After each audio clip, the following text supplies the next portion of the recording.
Good morning, Thursday. We're here in school now. Wala pa ako nakasulod sa gate. Pero doon ako. It takes only 4 minutes magsakay og bus gikan sa moa paingon dire. Drop me dire sa front sa school. 4 minutes ra siya. Ayan, maglakaw pod ko og mga 2 or 3 minutes paingon sa gate. Kadako man lang gate. Lapad ba ang area so. Ang dugay siya baklayon kay tuyokon pa nako. Early me today kay dili init, wala mi nagbaklay kay init. So nagbus na lang mi kay para diretso dali ra. So sayo pa basta makabas mi sayo pa, wala pa kay mga estudyante dili sa sulod. Kita ninyo na oh. So wala pa yung mga estudyante. Wala pa po yung mga sakyanan nga naka-parking diha.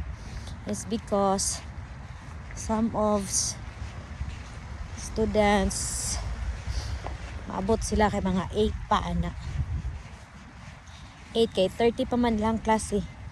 Unang sayo pa kayo ta pero okay lang. Nagani ro no kadili ra siya kay init. Pero naluoy ko sa mga bata, libre ra man pud ang mga bata sa bus. Basta na lang sila card kani. Naman na sila card. Bus card na siya. I-tap on rin mo na pagsaka ni mo din ta. Tag off ra pud siya pag baba nimo, free na siya. Ipunduhan ako ni sila og kwarta every time and then gina-check na ko ni siya wala na siya kaltas. So free ang mga bata. Basta ting klase. Wala na ko na try siya og gamit kung walay klase basi magkuan pod. Basi magkaltas. Basta ting klase free ang mga bata sa bus. So naanak ko diri sa sulod sila ang pano. Mo nilang mga rooms diri. Ito na.